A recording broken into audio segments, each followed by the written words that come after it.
I'm excited about Vegas. I mean, it's fun. It's a different kind of vibe. It's going to be the biggest event in the world. It's going to be crazy with all those lights. I think it's going to be like nothing we've seen before. If one comes to town, things are going to get pretty crazy.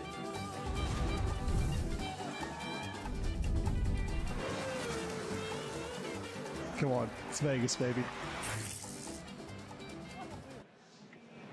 Le Grand Prix le plus attendu de l'année, ça y est, nous y sommes. C'est l'avant-dernier rendez-vous de la saison et c'est à Las Vegas. Ça fait des mois que l'on attend de voir à quoi va ressembler ce Grand Prix. Eh bien, nous y sommes, regardez, en plein cœur de la ville de Las Vegas, au milieu du désert. Et oui, c'est pour ça que les températures sont un peu fraîches, avec notre petit Franck Montagny qui a bien froid et sa grosse doudoune.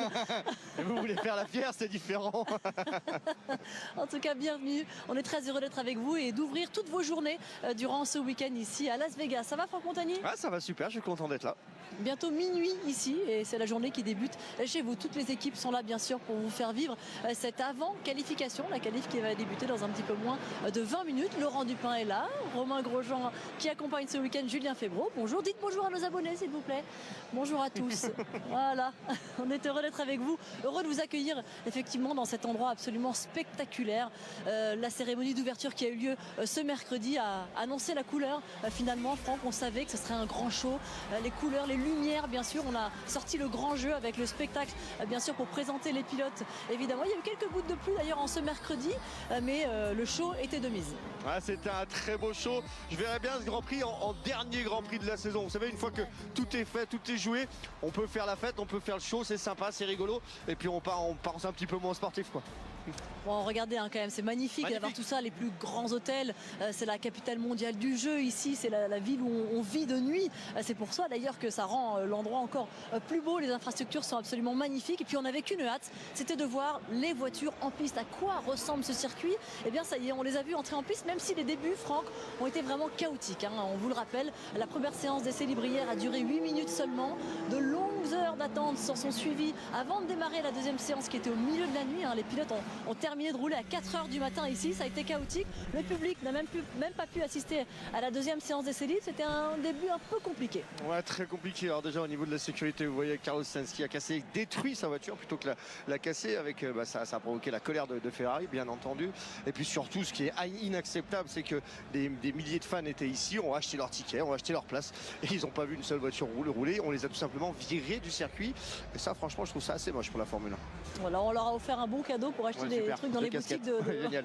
Voilà. Bon, il y a quand même une petite compensation. En tout cas, celui qui est très lésé, c'est évidemment l'homme dont vous avez parlé il y a quelques instants, Carlos Sainz, lésé parce qu'en plus d'avoir été pénalisé, d'avoir abîmé sa voiture, détruit sa voiture, on peut le dire même, il a écopé de 10 places de pénalité sur la grille puisqu'il a fallu changer beaucoup d'éléments suite à cet incident-là. On va l'écouter, le pilote espagnol, déçu évidemment.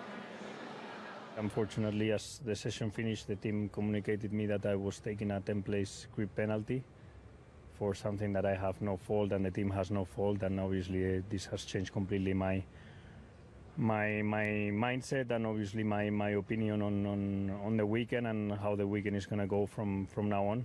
You can obviously imagine how disappointed and in disbelief I am with the situation, and yeah, you will not see me very happy this weekend.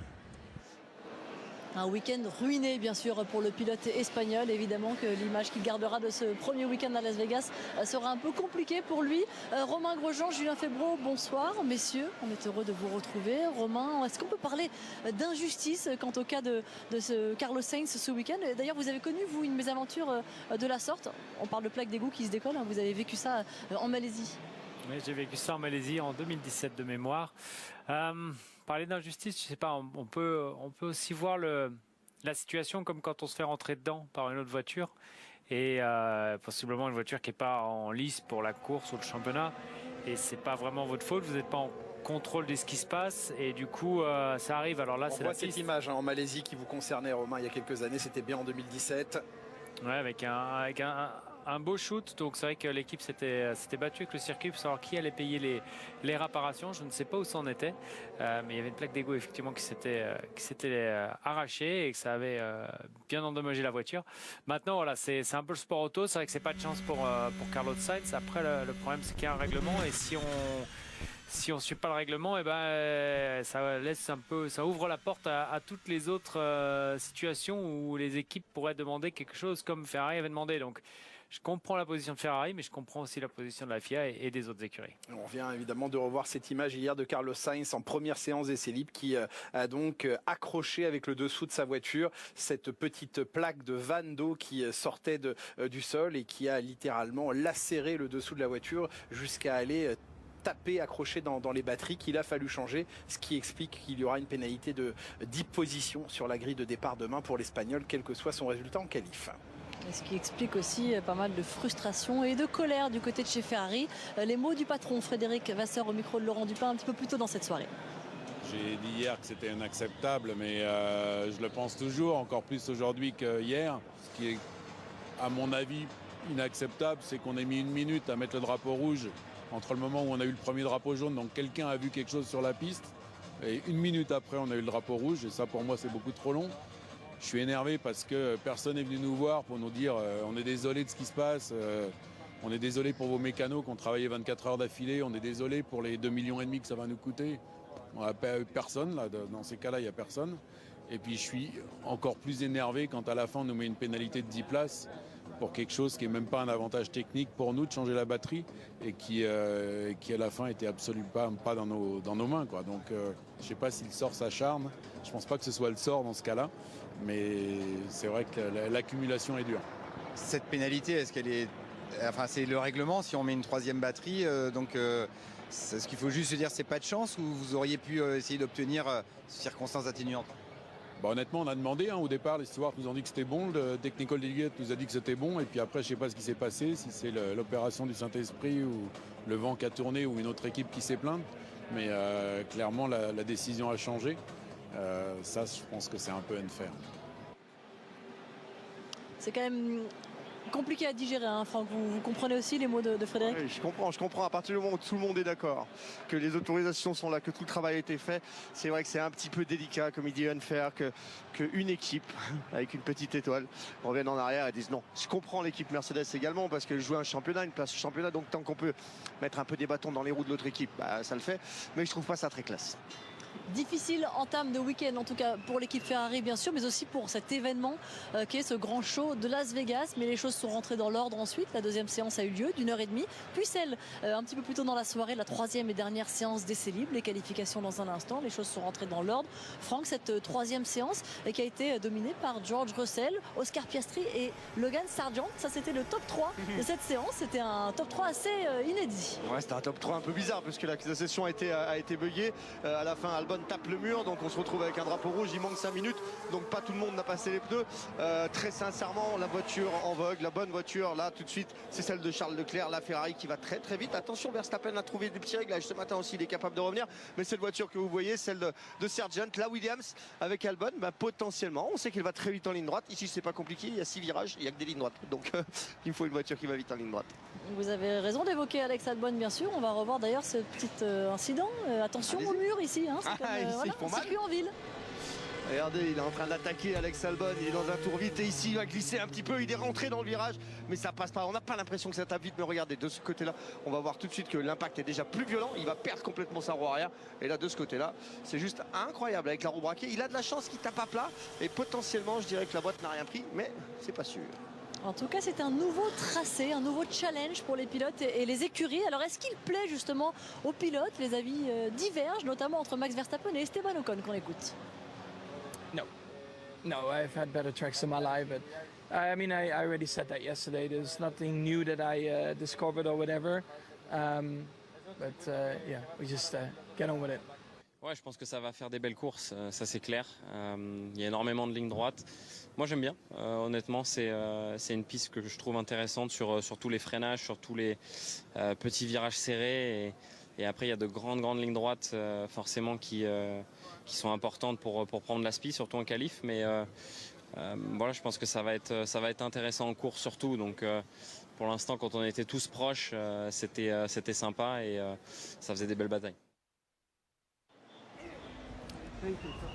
Charles Leclerc avec ce design, hein. On sait que dans des épreuves aussi spéciales, on a envie d'apporter des livrées différentes et pour les pilotes et pour les monoplaces. C'est le cas de pas mal d'écuries sur le plateau Formule 1 ici à Las Vegas. Et vous l'avez vu, les couleurs arborées de la Ferrari. Elle sera avec un petit peu de blanc en hommage au passé et aux couleurs du passé. Le passé, on va en parler avec vous justement, Laurent Dupin. Alors c'est une première édition sur ce tracé ici au cœur de la ville de Las Vegas, mais ce n'est pas une première fois à Las Vegas.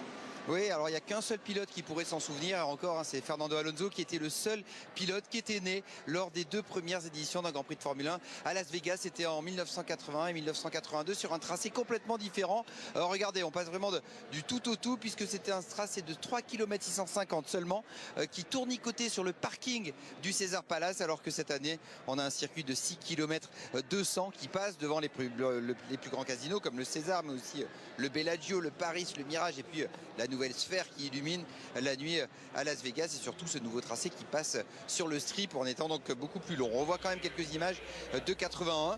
Vous voyez, c'était complètement sur un parking, et ça avait été marqué par la victoire de l'Australien Alan Jones. Alain Prost avait terminé deuxième derrière le pilote Williams, et puis Nelson Piquet en terminant 5e juste devant votre papa Jacques Lafitte. Eh bien Piquet avait fini 5e mais complètement épuisé par la chaleur, mais champion du monde ce jour-là en 1981. Et puis l'année d'après, en 1982, c'était l'Italien Michele Alboreto qui s'était imposé, et Keke Rosberg, 5e ce jour-là, lui aussi était devenu champion du monde en 1982, puisque Las Vegas clôturait la saison à cette époque-là. Et oui, là, presque le cas. C'est vrai, vous avez raison, Franck. Je suis de votre avis. Ça serait sympa de finir en beauté ici. Ah, quand il n'y a plus d'enjeu. Comme en plus, le décalage horaire nous achève. Comme ça, au moins, Parce que là, pour l'instant, on ne fait repose. rien et on est fatigué comme si on avait tout fait. Les pilotes sont en train de se préparer. Vous l'avez vu, Charles Leclerc. On est devant son garage. Il va le monter dans sa monoplace. Les 3 dernières qualifications qui se sont très bien passées pour le pilote monégasque. 3 premières lignes, donc 2 pole position. Ça marche pour lui en qualif. Ils ont du mal à concrétiser en course, mais ici, ils ont montré de belles choses hier. Ouais, on est sur un circuit totalement différent. On peut s'attendre à beaucoup de choses, à énormément de graining.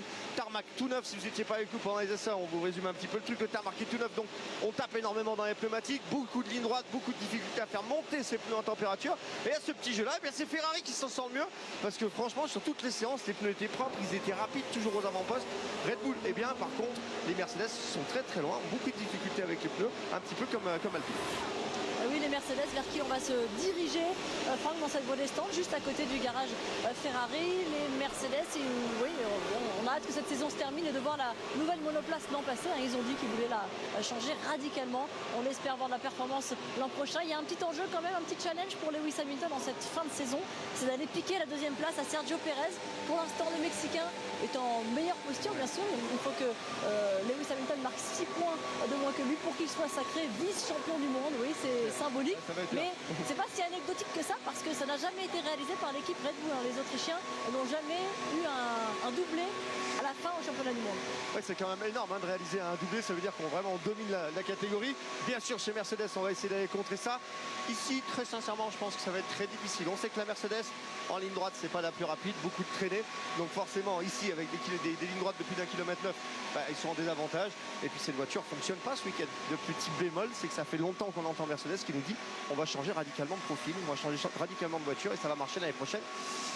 Et non, ça ne marche pas là pour l'instant. Oui, là il faudra que le changement pour 2024 soit complètement radical. On va continuer à avancer dans cette voie des stands et on va venir vous voir, Julien et Romain, parce que ce tracé, on en parle, on a vu des voitures rouler dessus bien sûr, mais allez, on ne le connaît pas encore assez bien, on a envie d'embarquer avec vous, et cette fois-ci on va embarquer dans la monoplace de Max Verstappen. Allez, c'est parti sur ce tracé de 6 km et 201 mètres. Deuxième tracé le plus long de la saison qui vient se positionner entre Spa-Francorchamps et Jeddah. On vous l'a déjà dit, beaucoup de lignes droites, de virages à 90 degrés et aussi quelques virages avec soit de grosses décélérations ou soit de la prise de vitesse en cours de virage. C'est le cas des virages 1 et 2. Le virage 1 et 2, le virage 1, un très long virage avec une reprise des gaz pas facile, beaucoup de G. Le virage 2 où il faut reprendre les gaz très tôt parce qu'on va dans la première zone DRS. Donc voilà, on va ouvrir le DRS ici. Et on est parti sur une première belle ligne droite avec un gros freinage au bout. Ça va être le freinage où Alex Albon s'est un petit peu raté en essai libre 3. Allez hop, on prend la corde, on reprend les gaz assez tôt. Et puis là, on va arriver dans un double gauche. Alors, le premier, il est là pour faire joli. Le deuxième, il est plus compliqué. Vous allez toucher les freins dans le gauche. Ça va faire ensuite un gauche qui se referme avec une chicane. Là, on est sur ce petit pif-paf. Encore une fois, on reprend les gaz. Petit gauche maintenant. Attention, encore un bon morceau de ligne droite où on va arriver sur 2 virages extrêmement rapides. Avec ce grand droite ici, oui, on reste à fond et on prépare le virage gauche derrière parce que ce virage gauche il se referme et on va surtout taper les freins pour venir chercher ce petit gauche à 90, sortie assez proche des murs. Maintenant on met les gaz et on est parti pour 1 km 9. 1 km 9 et le DRS assez tard dans la ligne droite, normal, la ligne droite est tellement longue, on voit le DRS et puis on va espérer que sur le dernier freinage on freine tard et bien parce qu'on va arriver sur encore un virage à 90 degrés, on vous l'a dit, beaucoup de virages à 90 degrés, beaucoup de grandes lignes droites, regardez, gros freinage, virage à 90 degrés et puis juste là on a un petit droite, alors certaines voitures prennent le vibreur à droite, d'autres pas et là maintenant on arrive un peu sur ce qu'est le dernier virage iconique du circuit, mais c'est pas un virage, ils sont à fond. Ils sont à fond complet les pilotes. Là on va arriver, regardez comme c'est long encore cette ligne droite, petit gauche, on peut utiliser le vibreur et tout de suite on passe la ligne de timing et on peut lâcher les gaz. Merci beaucoup. On est passé du côté du paddock, ce magnifique obscur. paddock. On va vous montrer oui, un petit peu obscur, mais il est quand même beau et grand et les infrastructures sont assez dingues. On va en parler dans un instant. Avant cela, on vient vous voir, Laurent, parce qu'il y a une info qui vient de tomber concernant Lance Stroll. Oui, une pénalité de 5 places sera attribuée à Lance Stroll à l'issue de cette séance de qualification pour la grille de demain, parce que ce matin, lors de la séance d'essai libre, enfin ce matin, c'est déjà la soirée ici, mais il a doublé Carlos Sainz sous double drapeau jaune, et donc même s'il a reconnu son erreur, il regardait son volant, a-t-il dit, 5 places de pénalité. Donc il y a, je vous rappelle aussi, les 10 de Sainz, donc il faudra bien tout noter pour avoir le classement définitif à l'issue de cette séance de qualification. D'accord, on va tout On noter. peut compter sur lui pour ça. J'ai mon bic, ça tombe bien, je vais le faire tout de suite, comme ça je n'oublierai pas.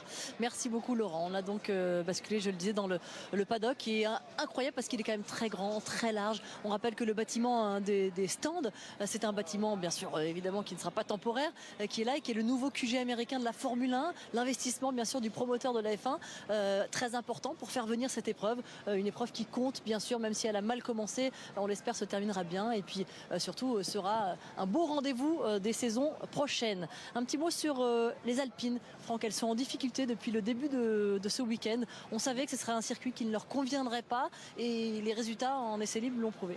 Alors, je pense que Alpine c'est un cas à part. Alpine ils peuvent pas être rattrapés et ils peuvent pas perdre de place, ni en gagner d'ailleurs.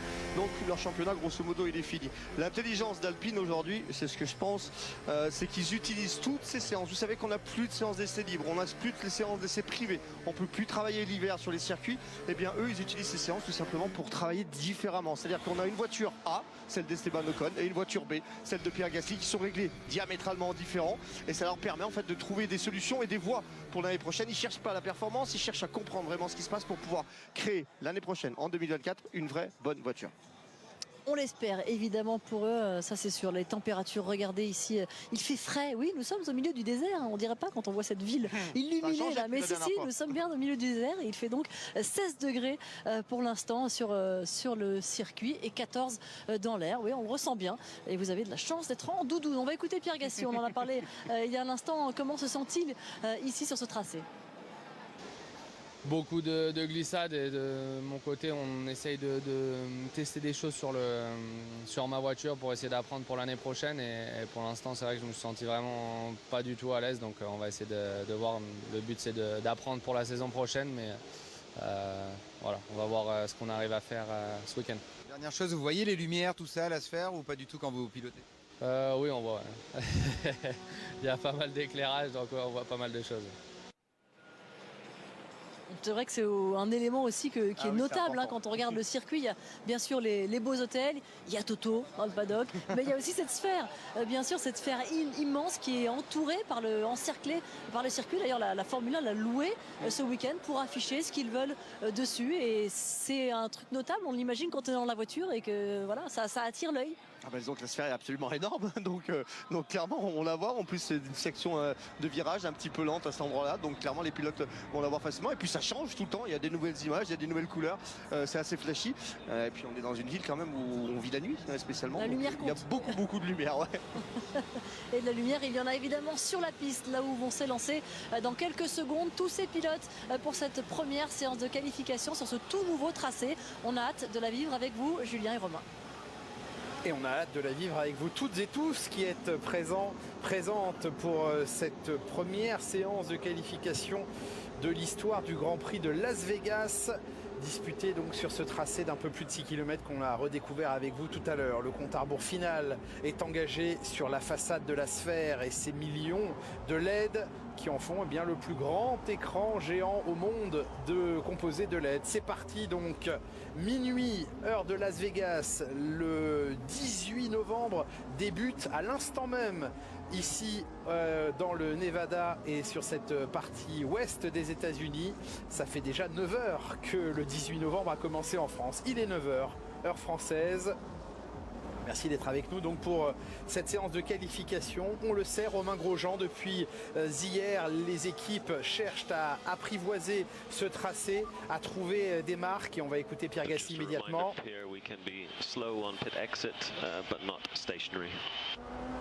Et oui, rappel à Pierre Gasly, on a le droit d'être lent à la sortie des stands, mais pas de se mettre en position stationnaire. Rod Stewart, Gordon Ramsay au premier plan, le chef étoilé qui possède de nombreux restaurants. D'ailleurs ici, Rod Stewart, le célèbre chanteur et écrivain de chansons, auteur de chansons.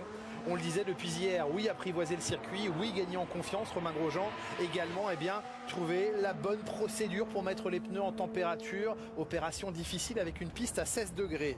Opération difficile avec une piste à 16 degrés. Alors après, l'avantage, c'est qu'on a les séances d'essai qui ont été comme les séances qualif sur des températures assez similaires. Donc on a eu le temps de se préparer. On a vu différentes stratégies entre les équipes. Certaines essayaient de faire des tours de sortie et des tours de préparation, d'autres attaquaient tout de suite.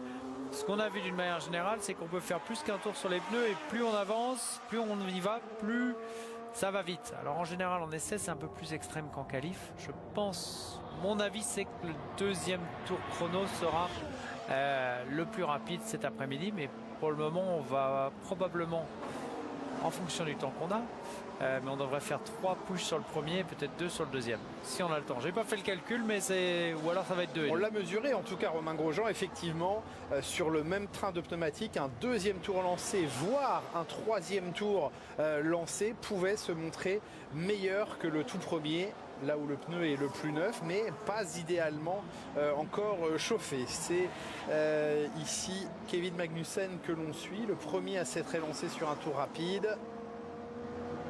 Et les As qui ont peut-être une opportunité en qualification, Romain. Oui, peut-être les As en qualification. On les a vus cette année, elles sont bien en qualification, elles vont vite. Alors là, ils ont les deux voitures. As, Kevin Magnussen est sur la nouvelle, la version Red Bullisée. La version depuis Austin, exactement. Voilà, et Nico Hülkenberg lui est revenu sur l'ancienne version. On va voir un petit peu en qualification ce que ça donne. Je pense qu'As, ils ont peut-être une carte à jouer ce week-end avec les températures plus fraîches, avec cette piste qui est un petit peu différente en termes de dégradation de pneus, parce que c'est vraiment pas un domaine où ils excellent. Ils arrivent à bien se qualifier, mais en course ils tombent. Alors peut-être que ce week-end, sur la bagarre au championnat constructeur entre la 7e et la 10e place, on sait qu'il n'y a pas énormément de points d'écart. Donc pourquoi pas pour As aller chercher un bon week-end, ça leur ferait du bien à tous. Affaire à suivre. Des inquiétudes pour Alpha Tauri, des inquiétudes pour Alpine quant au passage de la Q1 à la Q2. Le quart d'heure de Q1 restant nous donnera les réponses, mais on sait que certaines équipes craignent de ne pas pouvoir franchir le cut et le cap de cette première partie des qualifs. Kevin Magnussen avec un temps en 35,968, Hülkenberg en 36,4, une demi-seconde moins rapide. Sargent, il a peut-être un bon week-end. Il a fait le 3e temps des derniers essais libres. Williams était rapide à la régulière. Donc peut-être pour Sargent retrouver un peu la confiance et faire un beau résultat sur ces terres.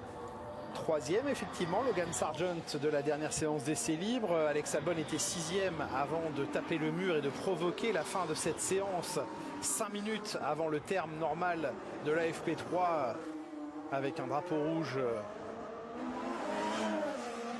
qui a clos les débats. Leclerc est en train de réaliser les meilleurs secteurs 1 et 2. Pérez un tout petit peu en retrait pour l'instant.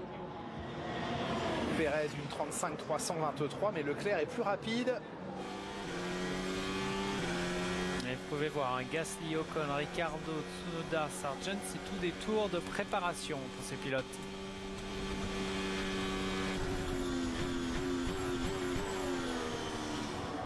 34 34,9. On était sur un petit une 34 en FP3 de mémoire et vous nous avez annoncé une 32, Julien, c'est ça? Absolument. Moi, j'ai pas encore fait mes paris, mais Moi, je dis que ça va aller en une 32.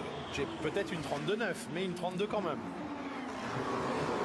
Vous voyez beaucoup d'étincelles d'une voiture qui frottait beaucoup le sol devant Charles Leclerc au moment où celui-ci a passé la ligne avec le meilleur temps, une 34,898. C'était Lance Stroll qui se trouvait sur la piste juste devant la Ferrari du Monégasque et qui talonnait énormément. On voit aussi une Williams au premier plan, c'est celle de Sargent, une Alpine au deuxième plan qui frotte aussi pas mal dans la ligne droite sur ce grand boulevard de Las Vegas surnommé le Strip. Ricciardo, on parlait des inquiétudes chez AlphaTauri, plus d'inquiétudes dans le clan Tsunoda. En tout cas, le japonais hier se montrait beaucoup plus pessimiste quant à ses chances de pouvoir sortir de Q1 que Daniel Ricciardo, son coéquipier, qui lui voulait croire à même une possible rentrée en Q3. Alors où se trouve la vérité chez AlphaTauri? On le saura dans quelques minutes. je suis plutôt du côté de Tsunoda sur l'analyse. Les AlphaTauri qui ont été un peu en difficulté, surtout celle de Daniel Ricciardo sur les séances d'essai. Mais on vous le disait, Sargent, ça marche pas mal. Regardez, un 10e et demi à la Ferrari, c'est un très bon premier tour. Verstappen qui pendant quelques instants a détenu le record du premier secteur, mais battu par Kevin Magnussen. Record de premier secteur pour le Danois. Plus on roule, plus ça va vite. La mise en température des pneus peut être l'un des rares, très rares points faibles ou points un peu moins forts de la Red Bull. C'est une monoplace qui protège, qui préserve beaucoup ses pneumatiques, mais qui en contrepartie peut avoir parfois du mal à les monter en température. Est-ce que cela sera de nature à handicaper Max Verstappen et Sergio Pérez aujourd'hui? On le saura là aussi au fil de cette séance de qualification.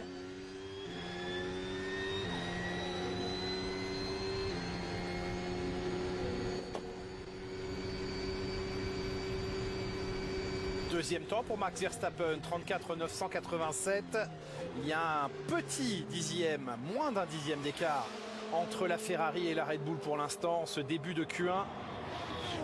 Magnussen, record de premier secteur et quatrième temps pour le Danois. Deuxième tour lancé sur la même gomme, ça va plus vite. Voyons si un troisième tour pourrait apporter encore plus de performance. Il a remis son bonnet, preuve que l'on est tard dans la soirée ici. Minuit 7 à Las Vegas, on le rappelle, 15 degrés dans l'air, 16 degrés 8, quasiment 17 degrés au sol. Et ce freinage très très pointu, oui. Pas de marge à l'extérieur de ce virage numéro 12. Sainz avec un record de deuxième secteur en avance d'un dixième et demi sur Charles Leclerc. Leclerc qui améliore son propre premier secteur et son propre chrono pour l'instant 7 dixièmes de mieux. Le deuxième tour sur la même gomme définitivement beaucoup plus rapide, Romain Grosjean. Et ça on l'avait vu venir, le deuxième tour beaucoup plus rapide, à voir si on en fera un troisième. Alors qu'en qualification on pousse toujours un peu plus qu'en essai sur les pneus, donc en essai le troisième était clairement plus rapide que le deuxième. La troisième couche là, il faut recharger la batterie, surtout sur un circuit comme Vegas entre deux tours rapides. Mais oui, on voit Leclerc là, ça pédale fort. Je pense que ça va être intéressant de suivre tout ça. Une 34,787 pour Carlos Sainz. Va arriver Charles Leclerc d'ici quelques instants. Tout au fond de l'écran, le voici dans un panache d'étincelles. Une 34,072, 7 dixièmes de mieux que Carlos Sainz. Il y a un vrai plus effectivement avec Hamilton. Il est sur un tour, il est sur un tour de chauffe. Et sur un tour de chauffe, je croyais qu'il était à fond et qu'il faisait quand même des zigzags, mais non, c'était un tour de préparation. Alors on a mis le mode qualif sur le volant de la Mercedes.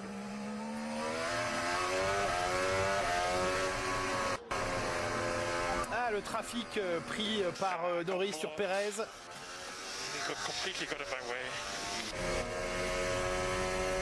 Norris qui avait une trajectoire très à la corde sur ce virage et la Red Bull qui était là. Piastri qui est venu flirter avec le mur, petit contact.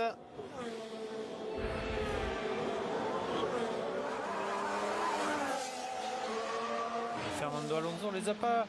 Les Aston, elles sont un peu milieu de grille depuis le début du week-end. On les voit pas. On les a pas beaucoup vus, en tout cas on va voir ce qu'en qualification, ce qu'ils sont capables d'aller chercher. Pour le moment c'est pas mal, un quatrième temps pour Alonso.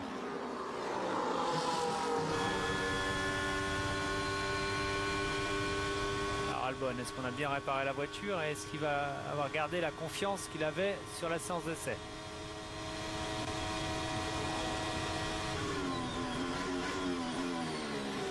347 en ville. C'est peut-être vite, monsieur l'agent. Est-ce bien raisonnable? C'est Vegas, tout est possible.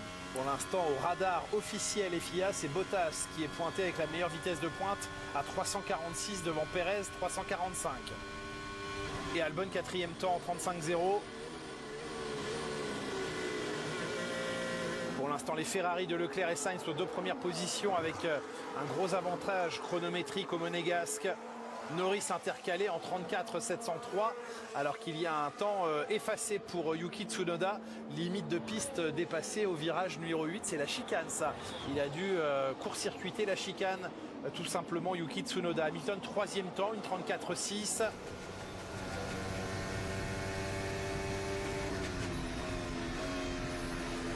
Il accélère et freine, et il est encore en train de chauffer les pneus.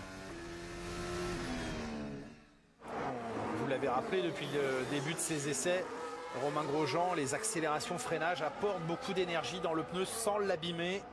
Ouais, les freins chauffent à presque 1000 degrés, donc vous récupérez cette chaleur que vous allez emmener directement dans le pneu, dans la construction du pneu. Par la jante. Par la jante, et c'est quelque chose avec lequel les équipes jouent beaucoup. Hein. Quand on a des problèmes de refroidissement de pneus, on fait à l'inverse, on essaie d'avoir un maximum de cooling qui passe dans les jantes, et puis à l'opposé, cette nuit, on essaie d'avoir un maximum de température qui monte dans les pneus pour justement les chauffer de l'intérieur et ne pas seulement surchauffer ou chauffer la surface et avoir des problèmes de graining ensuite. Lance Stroll qui remonte dans la hiérarchie, mais ce n'est que le 14e temps pour l'instant dans la zone rouge. Les deux Alpha Tauri à cet instant, alors qu'il reste moins de 6 minutes 30. Ricciardo 16e, Tsunoda 19e, George Russell qui n'a pas encore de chrono valable.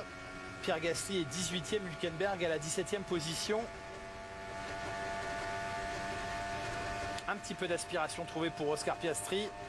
Même une belle aspiration. Et 344 km/h de vitesse maximale. Temps effacé pour George Russell au même endroit que Tsunoda, la chicane la plus lente de ce circuit, la seule véritable chicane de ce circuit.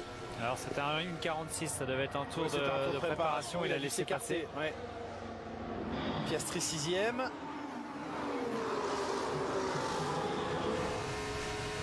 Le voici Russell dans son véritable tour lancé. Elle n'est pas simple à aller chercher l'accord pour la Mercedes depuis le début du week-end à cet endroit. Verstappen en amélioration lui aussi, il est pour l'instant 7e. À près d'une seconde de Charles Leclerc. Le temps de Russell, 5e en 34,7. Le temps de Verstappen dans quelques instants. C'est le deuxième, une 34,190 pour lui. Un peu plus d'un dixième de retard. Pour l'instant, les Red Bull devancés par la Ferrari de Charles Leclerc. Hamilton est 4e. Et nous avons 12 voitures en une seconde. Si l'on oublie le petit millième en trop pour Kevin Magnussen. Mais les 12 premières monoplaces dans la seconde sur un tracé de 6 km, rappelons-le.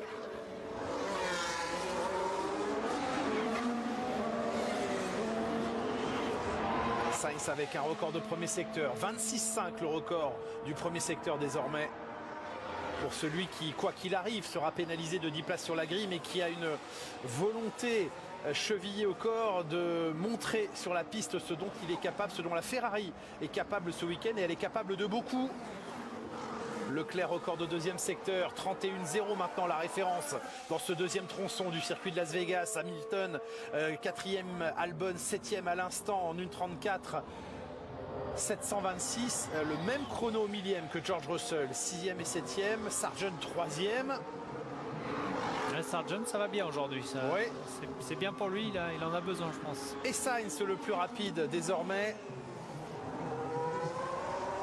Carlos Sainz toujours sur sa première gomme. Hein. Ouais, Leclerc aussi, il a récupéré une belle aspiration sur le secteur, ça l'a bien aidé.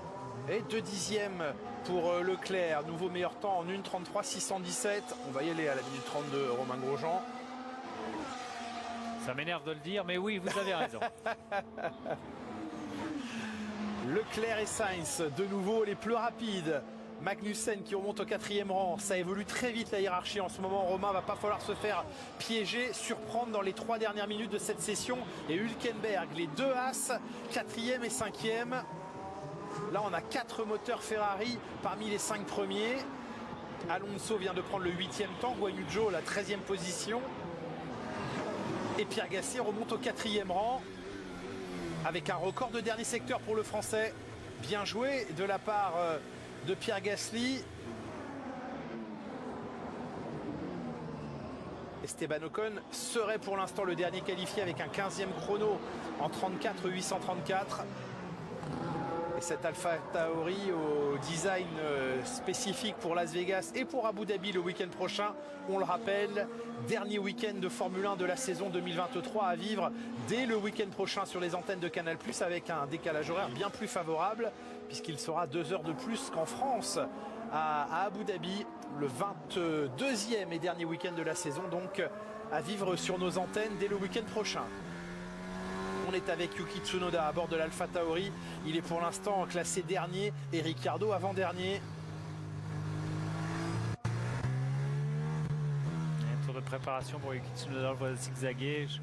Essayer de rouler à mettre un peu d'énergie sans faire glisser le pneu. Nous voyons ici Lance Stroll.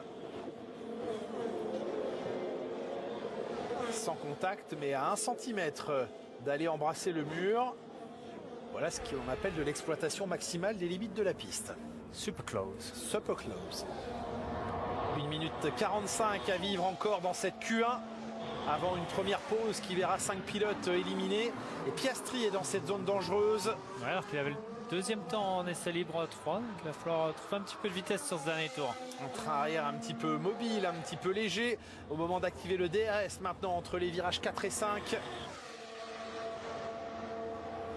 McLaren qui propose sans doute ce week-end l'aileron arrière le plus plat possible.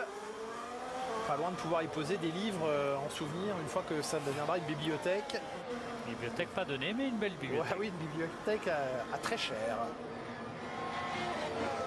Une bibliothèque qui pour le moment va pas assez vite. Non, ultra déchargée la McLaren, mais ça ne suffit pas et on voit à chaque fois ce train arrière sur les phases de réaccélération eh bien, qui s'échappe légèrement. J'ai l'impression qu'on a changé le long arrière entre la SL 3 et la qualif chez McLaren.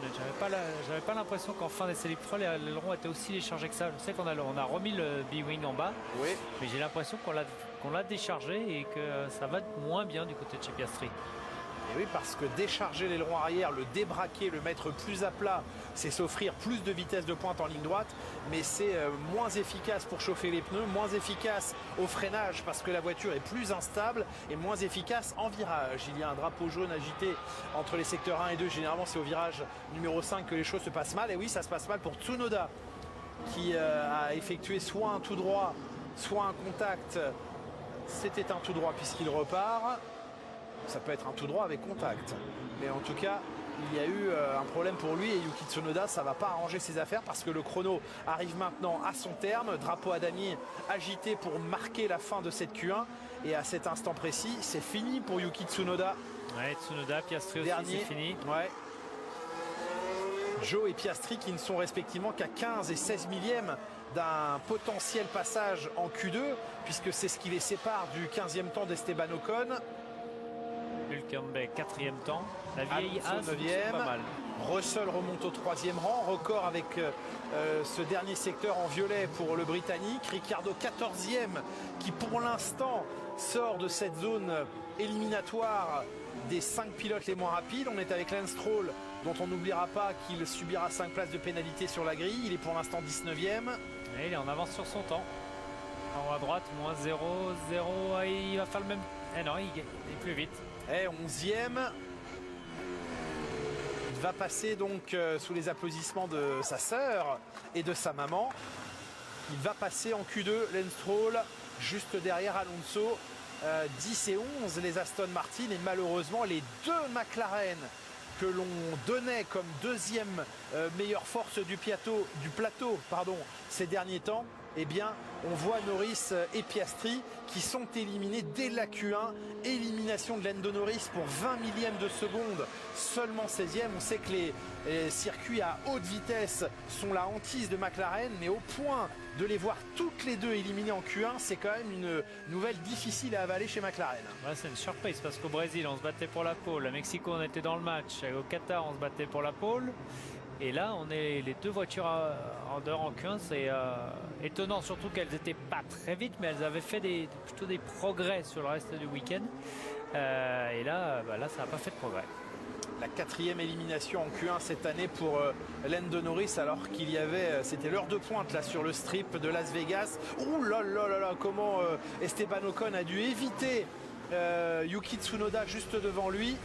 Et Esteban Ocon qui termine son tour, mais avec un 17e chrono, mais il va probablement estimer qu'il a été gêné. Ici, il se bataille avec son meilleur ennemi. Et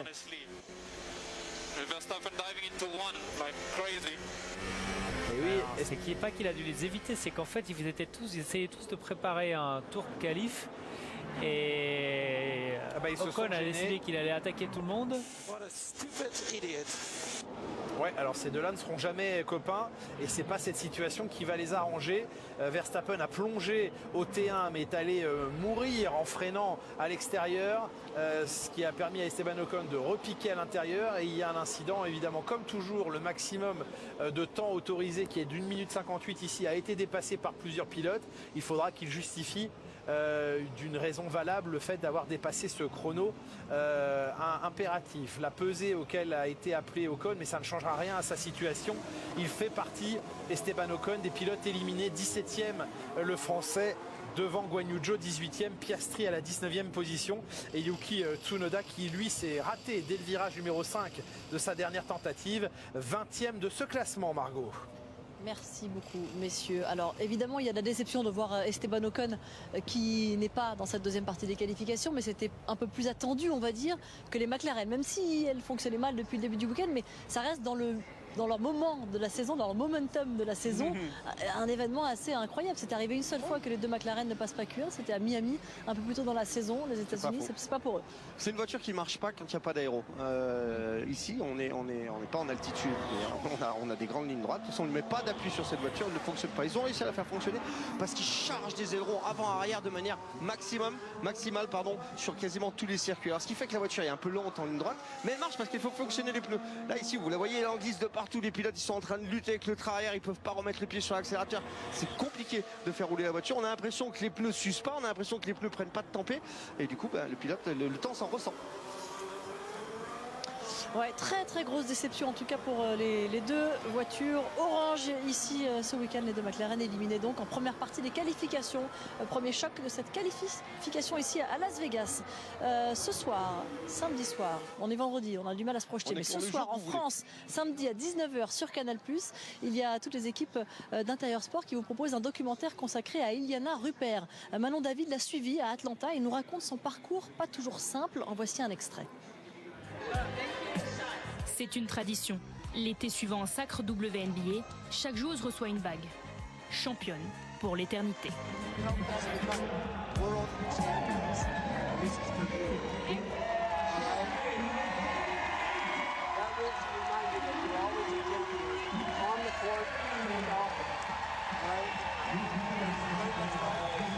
Depuis le titre, c'est la première fois qu'elle retrouve ses anciennes coéquipières.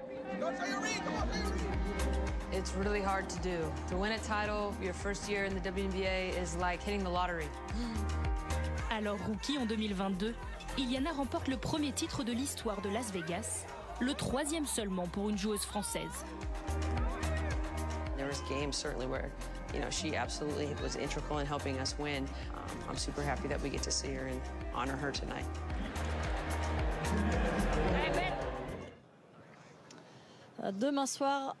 Ce soir, je vais y arriver, à 19h30, je dis 19h d'ailleurs, c'est 19h30 sur Canal+, juste après le Canal Sports Club. Justement, les équipes du Canal Sport Club, certaines personnes de cette équipe sont là ce week-end. Clément Réplin et Jérôme Godard, ils sont là pour nous raconter ce tout premier rendez-vous sur ce nouveau tracé ici de Las Vegas.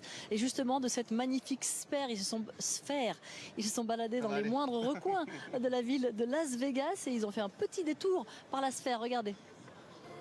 C'est devenu en quelques mois à peine l'attraction numéro 1 de la ville de Las Vegas. La sphère, cette énorme boule lumineuse haute de 150 mètres, large de 157 mètres, visible à des kilomètres à la ronde grâce à ces 1 200 000 LED de la taille d'un palais de hockey chacune. Tous les chiffres sont incroyables autour de cette sphère, notamment son coût de construction. 2,3 milliards de dollars pour une salle de spectacle de 18 000 places. Oui, mais c'est peut-être la plus belle salle de spectacle au monde. À l'intérieur, vous pouvez également regarder un film assis sur un fauteuil qui bouge avec un système de soufflerie qui reproduit l'effet du vent ou encore un diffuseur de parfum. Vous pouvez même à l'intérieur discuter avec des robots humanoïdes grâce à l'intelligence artificielle. Évidemment, la F1 a misé sur cette affiche publicitaire géante. Vous allez voir énormément de plans aériens de la sphère tout au long du week-end, notamment parce que les monoplaces passent juste à côté et la contournent même. Il a fallu rajouter un virage pour ralentir les voitures car le tracé initialement prévu avait une courbe trop rapide et donc les pilotes devaient supporter trop de jets. La sphère ou l'illustration en tout point de la démesure de Las Vegas et de son Grand Prix. Et du superbe décor dans lequel on se trouve. Elle est là, cette magnifique sphère, alors que les voitures reprennent la piste. Julien et Romain. Et oui, c'est déjà parti dans cette Q2, un quart d'heure de Q2 maintenant pour déterminer quels seront les 10 pilotes autorisés à se rendre à l'étape suivante, la Q3. On a vu Romain Grosjean, Lando Norris rester très tardivement sanglé dans sa monoplace, dans son garage. On sentait que chez McLaren, on espérait peut-être obtenir un dédommagement d'une situation en piste qui, vu la position de 16e de Norris, aurait plus ou moins offert une chance à celui-ci de passer en Q2. Ça n'est pas arrivé. Non, c'est pas arrivé. Je pense qu'on essaie de soit de faire annuler un temps autour d'un autre pilote, c'est un peu la seule solution, hein. Les pénalités sont mises à la fin de la qualif, donc on essaie probablement de faire annuler un temps d'un autre pilote pour essayer de passer en Q2 et bouger de là, mais ils sont restés jusqu'au dernier moment et ça l'a pas fait, donc pas de Q2 pour les McLaren. Aucune des McLaren, les États-Unis, qui réussissent modérément aux monoplaces orange, puisque déjà à Miami en début de saison, le premier des 3 grands prix disputés en terre américaine, et bien déjà à Miami les 2 monoplaces avaient été éliminées en Q1, celle de Norris et de Piastri.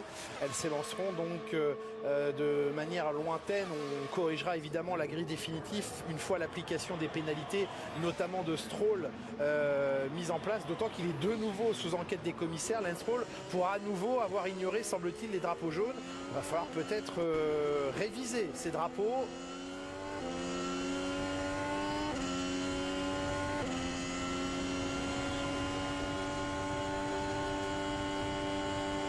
Regardez, avec Alonso, on est sur un tour de chauffe là, donc on attaque mais sans faire glisser la voiture. On n'est plus sur les reprises de gaz, on short shift. Vous voyez les lumières sur le volant, les 2 lumières rouges au milieu qui disent qu'on est en mode charge. Donc on déploie pas la batterie complètement. On essaie vraiment de monter les pneus en température gentiment sans faire glisser, tout en mettant de l'énergie dedans. Et les échanges qui s'effectuent entre ingénieurs, puis d'ingénieur principal à l'ingénieur du pilote, et puis évidemment l'application des stratégies, des procédures au volant. C'est déjà parti pour Kevin Magnussen, avec un tour lancé, entamé maintenant par le Danois. Les As qui se posent pas trop de questions, ils attaquent direct. Oui, partent tôt, on évite un potentiel problème, une éventuelle gêne, des drapeaux qui pourraient et obligeraient les voitures à ralentir, voire à totalement couper leur effort. On rappelle qu'en cas de double drapeau jaune, c'est de toute façon l'élimination des temps effectués à ce moment-là. En cas de simple drapeau jaune, il faut prouver qu'on a ralenti dans la zone concernée par le drapeau jaune. Mais double drapeau jaune pour éviter toute question. Les chronos sont tous annulés pour les pilotes à cet instant précis. Allez, Kevin Magnussen qui va donc en terminer. On va voir en termes d'évolution de piste, même si les températures elles restent assez stables par rapport à la Q1. Kevin Magnussen avait signé un meilleur temps en 34,337. Il améliore un tout petit peu en 34,319. 20 millièmes environ de gagné sur son tour précédent. On est dans les mêmes temps, on va dire, que la fin de Q1. Alonso va préparer son tour et s'élancer. Le voici.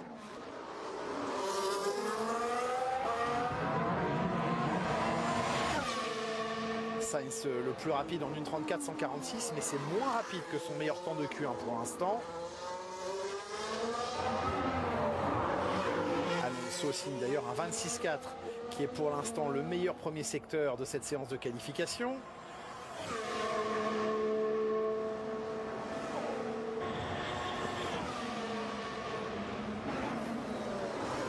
Et on va continuer de pousser sur le deuxième tour. On voit Alonso qui a fait un tour de préparation, ça marche pas mal. Leclerc et Sainz, ça va vite, mais je pense que ça ira plus vite sur un deuxième tour. Et ça va encore plus vite pour Sergio Pérez, une 33,965, meilleur tour pour le Mexicain. 1 millième devant Charles Leclerc, 1 millième seulement d'écart à cet instant de la séance.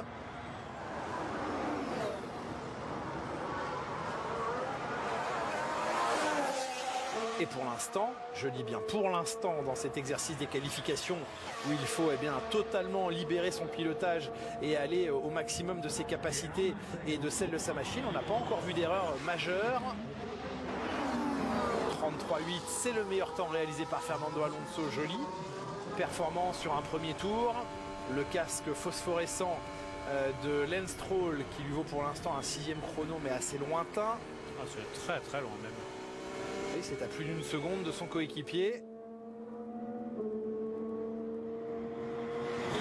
Alors Gasly qui a fait une très belle Q1. Est-ce qu'on est capable de continuer de ce côté de la Alpine? On avait des inquiétudes quant à la possibilité de faire passer les monoplaces en Q2. Eh bien, Pierre Gasly y est parvenu, malheureusement pas Esteban Ocon. Et il y est parvenu de manière tout à fait remarquable, Pierre Gasly.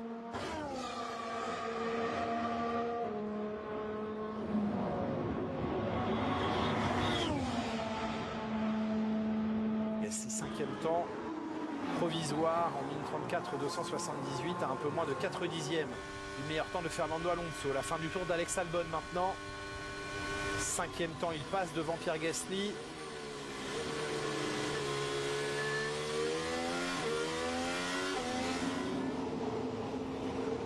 Williams a-t-elle l'espoir d'emmener ses monoplaces et notamment son pilote américain, Logan Sargent? Ça c'est une image assez rare en qualification de faire un arrêt comme ça sans arrêter la voiture. C'est pour garder le maximum de température dans les freins et donc chauffer la deuxième gomme le plus vite possible. Alors ça veut dire qu'on a dû mettre de l'essence parce qu'on n'a pas le droit de refueler dans la pit lane pour toute la séance, mais on veut vraiment privilégier la mise en température des pneus plutôt que le poids de l'essence embarquée. Oui, beaucoup d'essence embarquée dans les monoplaces pour couvrir le nombre de tours voulu sur l'ensemble de la Q2 et un changement de pneumatique rapidement exécuté dans la voie des stands pour repartir immédiatement. On ne laisse ni les pneumatiques trop refroidir parce qu'ils sont sortis des couvertures chauffantes. On rappelle que les couvertures chauffantes n'ont pas le droit d'être amenées sur la voie des stands. On doit les retirer dans les garages et ensuite apporter les pneumatiques sur la pit lane. Et effectivement, eh bien, ces freins dont la haute température, on sait que ce sont des freins qui fonctionnent entre 600 et 800 degrés avec des pics à plus de 1000 degrés. Ce sont ces températures élevées des freins qui permettent aussi de chauffer les pneus par l'intérieur.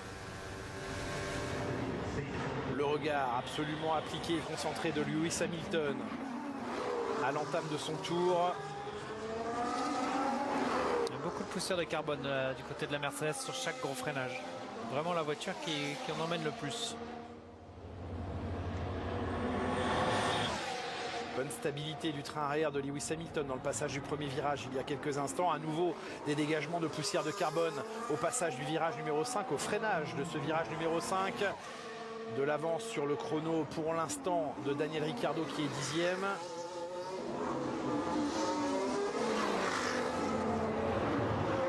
Ça m'inquiète un peu pour les 50 tours de course quand même, toute cette fumée de carbone qui s'échappe des Mercedes. A-t-on trop fermé les écopes de frein, Romain? C'est étonnant d'en voir autant, sachant que je pense que c'est vraiment pas une course où vous voulez faire du lift and coast pour sauver les freins parce que il fait tellement froid que ça va être compliqué de générer de la température pour les pneus. Après, bon, j'imagine qu'ils ont ça sous gestion, mais c'est impressionnant de voir la différence entre cette voiture et les autres qui n'ont pas du tout ce phénomène. Et on sait également que selon la manière dont les écuries ferment les écopes de frein en entrée d'air, mais également en sortie d'air, cela peut rendre plus ou moins visuel les dégagements de poussière de carbone. Et en tout cas, ils sont très visuels sur la Mercedes, en effet. Oui, alors l'explication, c'est effectivement ça. Ils ont tellement ouvert les sorties pour récupérer l'énergie du disque de frein et le mettre dans la jante, qui sont tellement ouverts qu'on voit tout le carbone qui s'échappe. En tout cas, pour l'instant, ça se passe bien chez Mercedes. Ils avaient jusqu'à il y a 3 secondes les 2 meilleurs temps, Hamilton et Russell. Mais voilà, Verstappen est passé par là avec un 1:33.607. Un chrono qui contient son chiffre fétiche, bien qu'il porte le numéro 1 maintenant depuis 2 saisons. Mais 1:33.607, c'est le nouveau temps référence de Max Verstappen.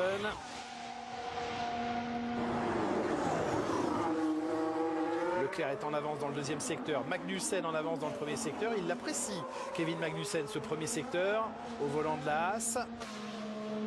Et Leclerc qui se faufile dans ce dédale de rues et de murs montés pour l'occasion et pour délimiter les limites de ce circuit urbain. Meilleur temps en 1:32.834. On est passé sous la minute 33 désormais dans cette séance de qualification. Et Carlos Sainz en 33.338, deuxième temps, mais il y a de la place entre Leclerc et Sainz, une demi-seconde. Surtout Magnussen très rapidement là. Oui. Eh ben, il a peut-être un espace, Magnussen, pour venir s'intercaler entre les Ferrari.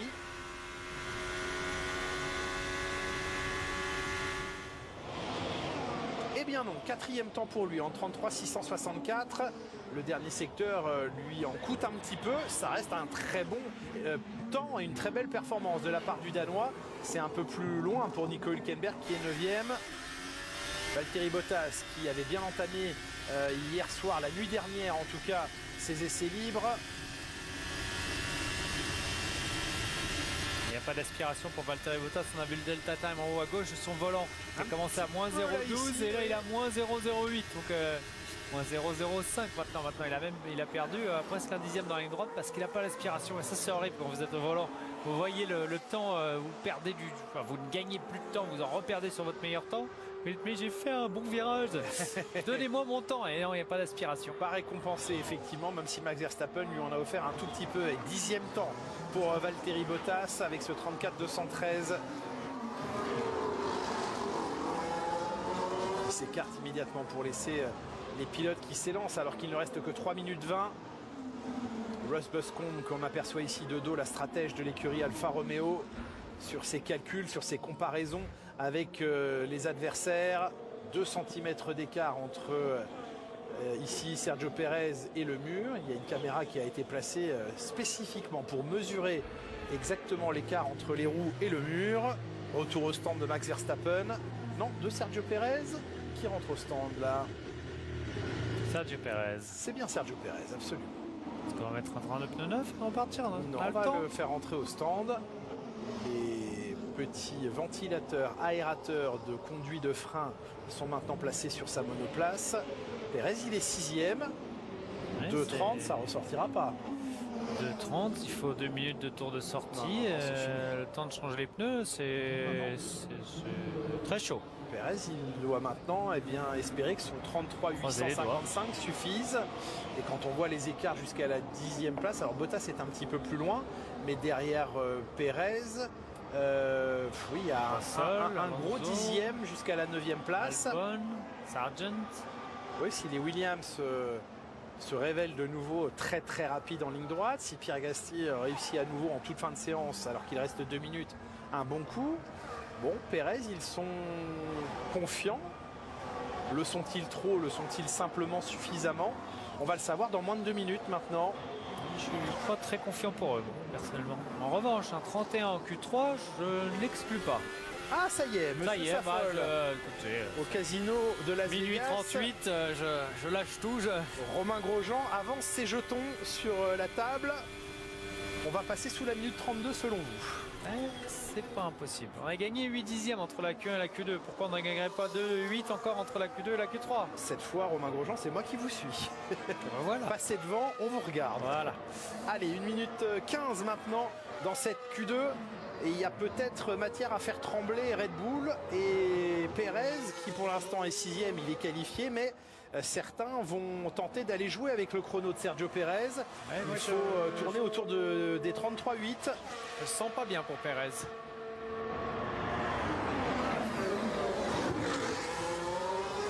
La température ne descend pas au sol, toujours 17 degrés, même si la température se rafraîchit encore légèrement dans l'air. Lance Stroll. Il n'y aura pas d'aspiration, Lance Stroll. droit d'être inspiré. Mais aspiré, non, ça il ne le sera pas.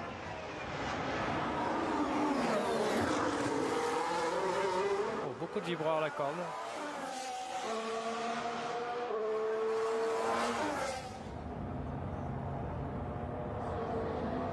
Stroll, Russell, Sargent, tous ces pilotes améliorent leur chrono. Ils remontent au 10e rang, Lance Stroll. Ça va être juste pour passer. George Russell qui pour l'instant est derrière Perez au chronomètre va sûrement passer, ben oui, il va passer devant lui, 3e temps, Perez glisse à la 7e place désormais. Voici les Williams et ça passe devant. Sargent est 6e sous le drapeau à damier, il est le premier à prendre le drapeau à damier et Alonso remonte au 5e rang. Perez va sortir de cette Q2 et oui, Perez est maintenant 10e puisque Bottas prend la 8e place. Qu'est-ce qu'on a fait avec Sergio Perez ? Qu'est-ce qu'on a fait? Le timing n'était pas bon du tout pour la qualif de Perez. 6 dixièmes d'avance sur son temps. Albon et Gasly vont sauter Perez. Albon va passer. Albon est passé 5e. Perez ne passera pas en Q3. Albon avec un record de dernier secteur. Alex Albon, il est remonté au 6e rang. Perez inexorablement a glissé dans le classement. Gasly 4e devant Max Verstappen. Excellent 4e temps de Pierre Gasly. Et Leclerc record sur la ligne au passage du drapeau à damier, 1:32.775, le meilleur temps de cette Q2. Perez 12e, Lewis Hamilton, c'est lui qu'il fallait suivre en cette fin de séance de qualification parce que ça ne passe pas non plus pour Lewis Hamilton. C'est fini pour Lewis Hamilton.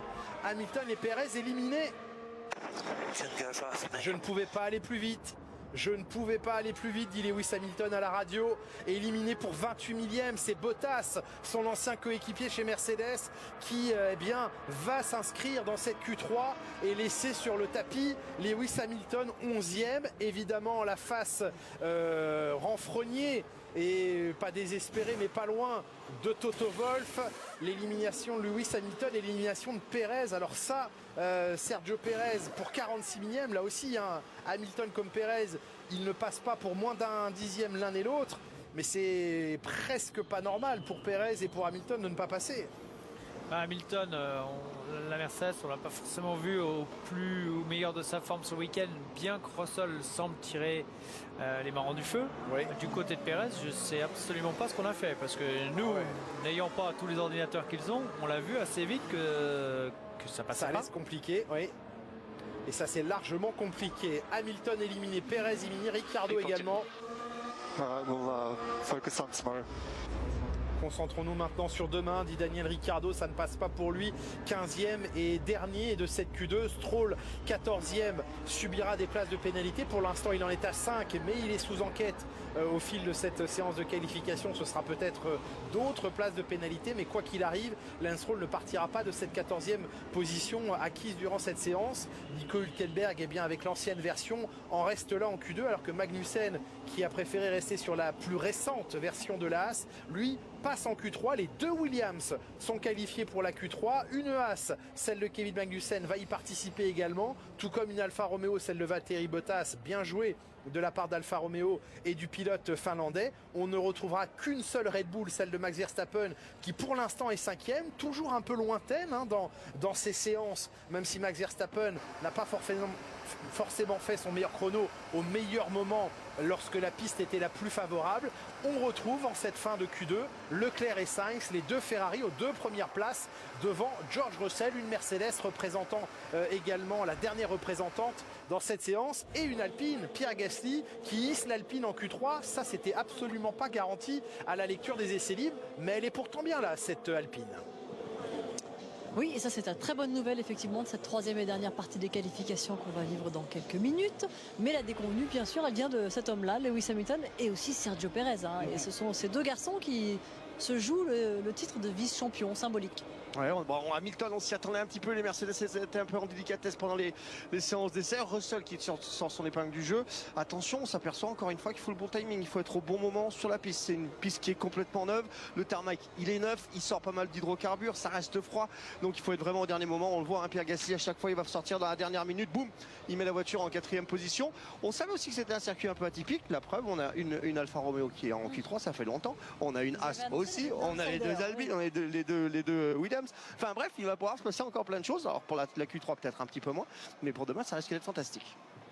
Alors on a capté une petite image, vous le savez, dans la première partie des qualifications, les deux pilotes McLaren se sont fait sortir. On a capté une petite image tout à l'heure au carré des interviews, un petit débrief certainement entre Lando Norris et Oscar Piastri, un petit débrief sur la contre-performance de la voiture, on peut imaginer, Franck. Ouais, clairement. Alors ils nous ont dit qu'ils avaient mis qu'un seul train de pneus pendant cette Q1. Ils pensaient que ça allait passer, mais je sais pas ce que les autres ont mis. Donc si les autres en ont mis 2, c'est normal. Si les autres en ont mis qu'un, et ben ça change rien.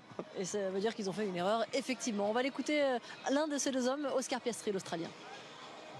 Oscar, it's very disappointing to see you both out, like in Miami. Is it Oscar, il est American très Air décevant de or vous voir what's the tous deux chez McLaren éliminés en Q1 comme à Miami. C'est un cauchemar américain. Non, je ne pense pas. On avait un plan particulier, d'autres avaient 2 pneus à utiliser en Q1, nous en avons utilisé qu'un. On avait un rythme correct, parfois dans le top 5, parfois dans le top 10. Donc j'ai été très surpris au final quand j'ai vu que nous étions si loin derrière. Il y a vraiment quelque chose à étudier, mais il me semblait que le rythme était bon, mais il s'est passé quelque chose. En attaquant ce week-end, vous savez que ce ne serait pas votre meilleure piste. Ça s'est confirmé. Je crois qu'en termes de rythme, ça n'a pas été trop mauvais. Hier, ça a été difficile pour nous, mais troisième en essai libre, la troisième séance d'essai libre semblait de nouveau meilleure pour nous. Et le rythme de Lando était bon aussi.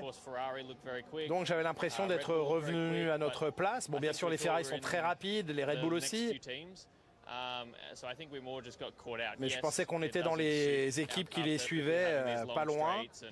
On sait que cette piste ne correspond pas parfaitement à notre voiture avec les longues lignes droites et les virages très lents. Mais je ne sais pas si ça explique complètement notre qualification.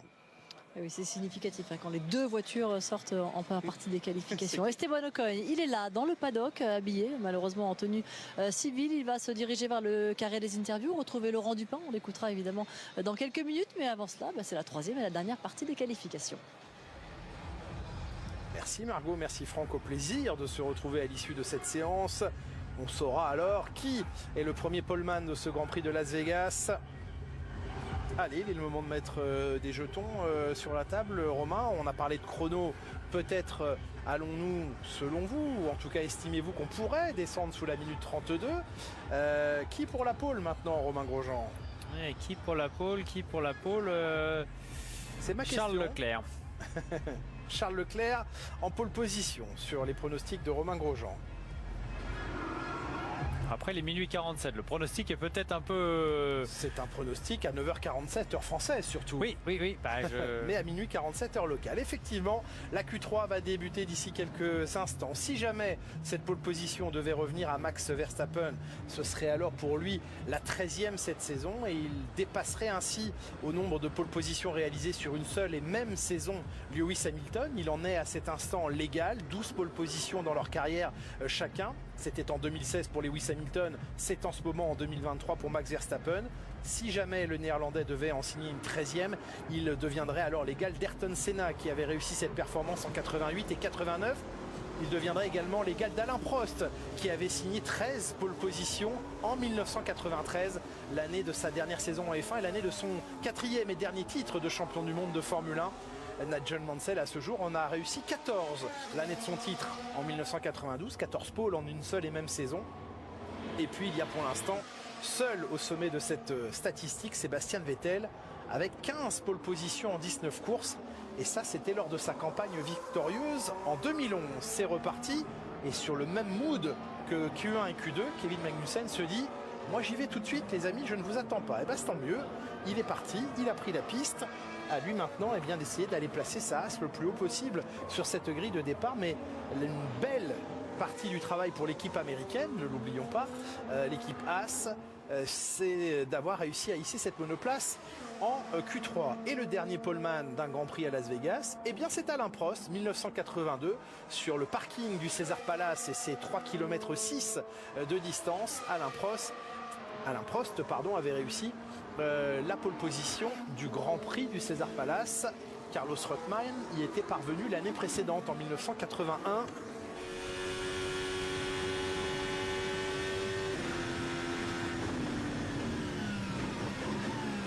Allez, les Ferrari peut-être favorites pour cette pole position. Il y a une revanche à prendre face au sort qui s'est abattu hier sur Carlos Sainz. Une envie très très élevée chez Ferrari de parvenir à placer le rouge en première ligne ici.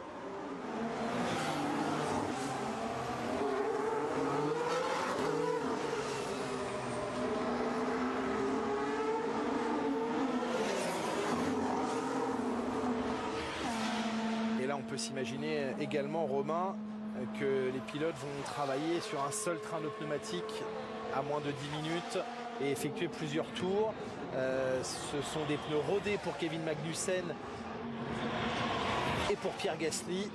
Ce seront également des pneus rodés pour Alex Albon, pour Logan Sargent et pour Fernando Alonso. Pneus neufs pour Charles Leclerc et Carlos Sainz en revanche. Je pense que les équipes ont plus de trains que d'autres en fonction de ce qu'ils ont fait en Q1. Donc, et pourquoi pas un pneu rodé qui marcherait bien? Et bien pourquoi pas? Pourquoi pas? Regardez, Alonso, il n'avait pas l'habitude d'attaquer dès le premier tour. Il faisait toujours un tour de préparation. Là, il attaque 26-49. Alors il demande une demi-seconde dans le premier secteur. Ça va vite du côté de chez Leclerc. 26-0 dans le premier secteur. Il y a plus de pilotes en pneumatique rodés qu'en pneus neufs. Ils sont 4 à avoir des pneus neufs. Les 2 pilotes Ferrari, Max Verstappen et George Russell. Voilà les 4 pilotes en pneus neufs. Les autres ont des pneus déjà rodés. Et voyons comment marchent les pneus rodés sur les monoplaces qui ont choisi ou qui n'ont pas eu d'autre choix que de chausser des pneus déjà utilisés.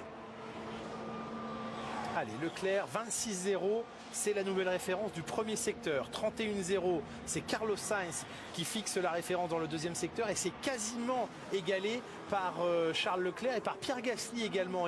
31-0 pour le Français dans le deuxième secteur. Sainz, Leclerc et Gasly qui jouent dans le même dixième sur ce deuxième tronçon du circuit. Magnussen en 34-2, c'est moins rapide qu'en Q2. Pierre Gasly en 33-7, c'est un peu moins rapide qu'en Q2 également. Carlos Sainz en 33-0, c'est plus rapide qu'en Q2 et c'est pour l'instant le meilleur temps provisoire pour le pilote espagnol. Battu par Leclerc en 33-0-21, un peu moins rapide lui que son 32-7 très spectaculaire de la Q2. Verstappen record de deuxième secteur maintenant en 30.8. Grosse amélioration dans le deuxième secteur, mais un troisième temps sur la ligne pour Max Verstappen. Pour l'instant, le néerlandais, même s'il n'y a que 83 millièmes qui le séparent du meilleur temps de Leclerc, il est derrière les 2 Ferrari. Ouais, ce qui est surprenant, c'est le dernier secteur qui va un peu moins vite pour Verstappen et c'est là où il y a la grande ligne droite. Ah, le blocage de roue de Fernando Alonso qui réussit tout de même à attraper le point de corde avec ce freinage qui arrive juste après la bosse et la petite montée. Et je pense pas que ça lui avait coûté grand chose. C'est juste sur la fin du frein que ça a bloqué un petit peu. Il a réussi à relâcher, prendre le virage. Donc ouais, du côté de la Red Bull, c'est dans la ligne droite de retour. On perd 2 dixièmes sur la Ferrari. Les 3 premières monoplaces dans ce classement, ce sont celles chaussées de pneumatiques dures. On n'a pas encore de chrono pour George Russell, qui est un autre pilote en pneumatique neuf. Et ces 3 voitures en moins d'1 dixième. En revanche, j'ai peur qu'on a été un peu optimiste. Sur le 31. C'est vous, hein, Romain. Vous m'avez suivi, je vous rappelle. Oui, mais avec mon 32. Non. 33-0-21. Bien sûr, Carlos Sainz va essayer de signer la meilleure performance possible, si possible la pole, parce que va venir s'ajouter à sa position à l'issue de cette qualif 10 places de pénalité. On n'oublie pas, bien évidemment, il n'y aura quoi qu'il arrive, pas 2 Ferrari en première ligne, une peut-être, mais 2 ce ne sera pas possible avec la pénalité. Russell, c'est un premier temps de préparation qu'il vient d'effectuer et maintenant il attaque son tour rapide. Ouais, stratégie décalée du côté de Russell. Alors le problème qu'il va avoir, c'est qu'il n'y a plus personne en piste, donc il n'aura absolument aucune aspiration du côté de chez George Russell, donc il est seul. Alors, pas de perturbation non plus, mais pas d'aspiration. Allez, la fin du premier secteur pour George Russell, 26-0 à battre. Ah, c'est loin, pour l'instant c'est très loin, hein. 4 dixièmes de retard. Pourtant il attaque. Hein. Oui, clairement il ne fait pas semblant. Et il prend très peu de marge, George Russell, dans son deuxième secteur maintenant.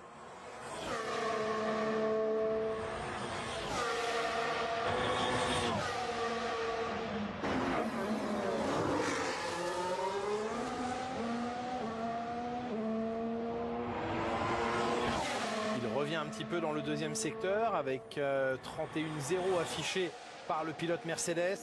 Et on sait qu'ils sont bons dans le dernier secteur, les Mercedes. Il peut avoir un temps correct, mais il va falloir aller refaire un push derrière et surtout essayer de gagner dans le premier secteur qui est trop loin pour le moment. Une demi-seconde ou un gros 4 dixièmes, c'était trop pour pouvoir espérer venir jouer avec Leclerc, Sainz et Verstappen. Et là, rendez-vous compte qu'avec son DRS ouvert mais sans aspiration, il perd 10 km/h par rapport à ce qu'il a fait de mieux. 338 km/h pour Russell. Il est allé jusqu'à 348 en qualification tout à l'heure. Donc là, sa solitude en piste lui coûte cher et George Russell, pour l'instant, 5e. Lewis Hamilton qui est resté observer avant de se rendre aux interviews le chrono de son coéquipier. Ah oui, on confirme. Max Verstappen à la radio qui dit c'est passé près. Oui, c'est passé près, mais ça n'a pas touché. Le garage Red Bull sous l'œil de la passerelle de commandement en Ferrari. Peuvent-ils aller chercher aujourd'hui chez Red Bull les Ferrari? On va attendre le moment le plus opportun pour lancer une dernière fois en piste dans cette séance de qualification les monoplaces. Est-ce un train de pneumatique rodé qui est sous ses couvertures chauffantes, 70 degrés de température maximale autorisée sous les couvertures chauffantes?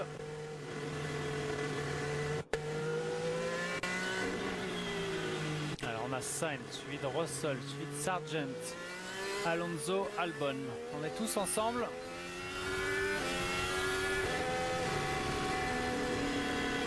Les pilotes cherchent à avoir une aspiration. Clairement, ils cherchent à avoir une aspiration de ne pas être le premier en piste. Regardez la Williams qui ne veut absolument pas passer. Qui se fait dépasser là par Fernando Alonso. Ouais, tout le monde essaie de trouver la meilleure position possible. Alors, est-ce qu'Albon et Sargent peuvent faire le jeu des coéquipiers? Hormis Williams, il n'y a que Ferrari qui a 2 voitures présentes dans cette séance. Est-ce que Sainz pourrait essayer d'aider Charles Leclerc, se sachant pénalisé à l'issue de cette séance où il va jouer sa propre carte? Sainz au virage 14, Leclerc au virage 5. Non, mais c'était une question ouverte que je posais, mais effectivement leur position en piste font qu'ils ne joueront pas et qu'ils ne céderont pas l'un et l'autre. Russell et Sargent sont collés l'un à l'autre. Je ne sais pas trop ce qui se passe. Si Russell ne rentre pas au stand, Sargent a complètement raté son coup. Oui, trop proche, beaucoup trop proche. À moins qu'on fasse un tour de préparation du côté de chez Williams et Sargent, parce que sinon Russell l'a laissé passer. Allez, on suit la dernière tentative maintenant de Carlos Sainz.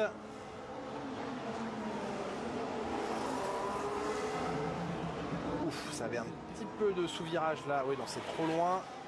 Ça va être un tour de préparation. Oui, avec un peu de rythme quand même dans ce tour de préparation. Alors là, il a tout posé dans la chicane pour ne pas stresser le pneu sur le latéral. Il lui reste 2 minutes pour passer la ligne et s'offrir un dernier temps. Pneu neuf pour Leclerc et Sainz. Deuxième train de pneu neuf dans cette Q3. Pneu neuf pour Gasly maintenant qui avait d'abord entamé cette première phase avec des pneus rodés. C'est la même chose pour les autres pilotes. Ils avaient gardé leur pneumatique neuf pour la dernière partie des qualifications pour la deuxième tentative.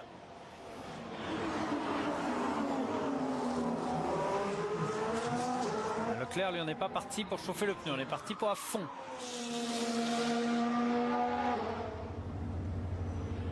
Et 26-0 le premier secteur. Ce que Charles Leclerc peut faire. Ouais, il n'aura pas le temps de faire un tour de préparation. Il a les deux records de secteur 1 et 2. Non, c'est pas battu. Il a du retard. Il a 2 dixièmes de retard à l'issue du premier secteur. Charles Leclerc. Est-ce que c'est son 1:33.021 qui fera office de meilleur temps pour lui en Q3? Est-ce que ce temps va suffire? Ça glisse un petit peu en sortie du virage 9. Verstappen qui est arrivé en fin de secteur 1 aussi. On va suivre son temps. Verstappen, il reste sur les pneus rodés. Il a pas remis le pneu neuf, Max Verstappen. 26-3 pour Verstappen, c'est un petit peu loin. 26-3, ça va pas suffire non plus pour Max Verstappen. En tout cas, ce n'est pas suffisant pour le premier secteur. Par contre, le deuxième secteur, ça va beaucoup plus vite. 30.6 pour Charles Leclerc. Grosse amélioration dans le deuxième secteur. Est-ce que Max Verstappen peut en faire autant? L'un est en pneu neuf, c'est Leclerc. L'autre en pneu rodé, c'est Verstappen. Et Magnussen, 4e temps à l'instant.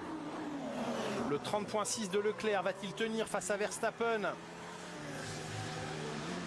Verstappen, il a lâché Ah non, 31,4. c'est fini, il n'y aura pas de pole position pour Max Verstappen, il est à 6 dixièmes de l'ancien chrono de Charles Leclerc, il ne pourra pas aller la chercher cette pole Max Verstappen, et le temps de Leclerc en 32,726, il améliore son chrono au passage de la ligne, il repousse Carlos Sainz à 3 dixièmes, Max Verstappen va au mieux maintenant se retrouver demain en première ligne aux côtés de Leclerc, mais la pole, elle va revenir à Charles Leclerc d'ici quelques instants. Carlos Sainz qui améliore ses secteurs. Ça va être ça avec Sainz. Oui, bien sûr. On parle là évidemment de chrono avant de parler de place sur la grille et d'application des pénalités. Allez, Carlos Sainz qui enroule bien là autour de ce virage numéro 14, le 15, le 16 et maintenant le 17 là-bas tout au bout, à fond absolu. Verstappen, quoi qu'il arrive, reste troisième temps. Leclerc ou Sainz pour le meilleur chrono, ce sera Leclerc. Une 32,770 et à nouveau l'écart est extrêmement faible. 44 millièmes. Les Ferrari se sont montrés les plus rapides dans cette séance de qualification. Regardez Sargent, 4e temps, ah Bottas, oui. 5e. Russell, 4e temps. Alors Albon 26,5, 31,0. Albon 5e temps, juste avant son coéquipier. Gasly 5e. Le 5e temps de Pierre Gasly. Albon et Sargent 6e et 7e, excellente performance des Williams. Impressionnant les Williams, c'est impressionnant la séance de Pierre Gasly. Je pense que vraiment ils ont avec un début de week-end extrêmement difficile, ils ont trouvé quelque chose sur la voiture qui a extrêmement bien fonctionné. Et ce qui a extrêmement bien fonctionné, eh bien c'est la Ferrari depuis le début de ce week-end. Charles Leclerc, le poleman de ce Grand Prix de Las Vegas, le sourire bien sûr et la joie du clan Ferrari. Ce ne sera pas une première ligne toute rouge puisque Carlos Sainz va subir une pénalité bien malheureuse, mais la performance est là pour les deux voitures. Leclerc en pôle, Sainz deuxième qui va donc reculer au 12e rang sur la grille de départ. C'est Verstappen qui viendra se positionner en première ligne, même si aujourd'hui il réalise le 3e temps, le pilote néerlandais. George Russell 4e, 5e Pierre Gasly, magnifique performance. Good job.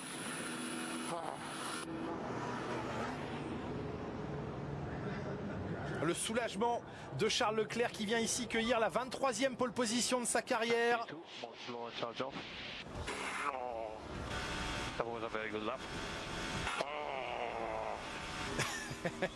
Il grogne, Carlos Sainz, il espérait aller chercher la pole pour la symbolique et partir 11e au lieu de 12e, mais il lui a manqué 44 millièmes sur ce pourtant très long tour de plus de 6 km. La 23e pole de Charles Leclerc qui le propulse maintenant une place devant Fernando Alonso au rayon et au classement des pilotes ayant signé des pole positions en Formule 1.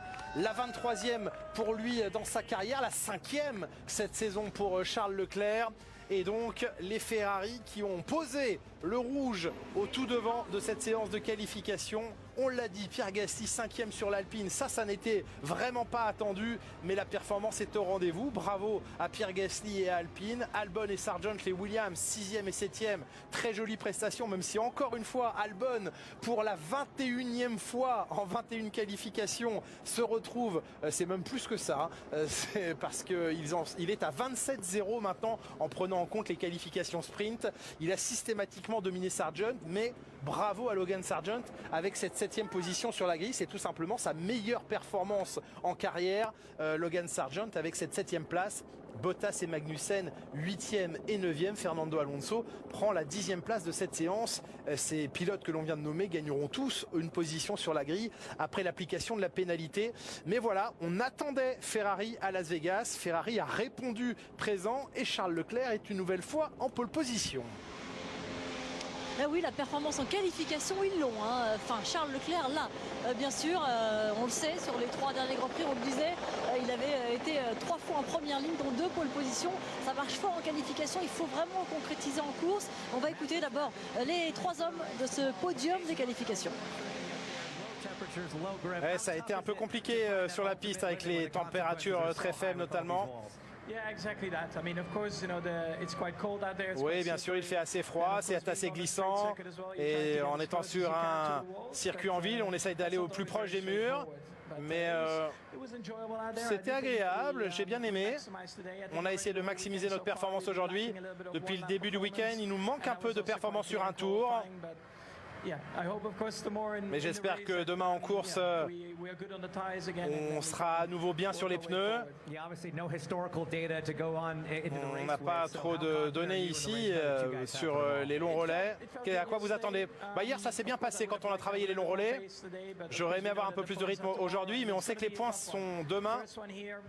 C'est une première ici. On ne sait jamais ce qui peut se passer avec les voitures de sécurité. Il y a de longues lignes droites. Et j'espère qu'on sera bien avec nos pneus demain. Bonne chance à vous pour demain, bravo. La 3e place donc de Max Verstappen qui s'élancera 2e demain sur la grille.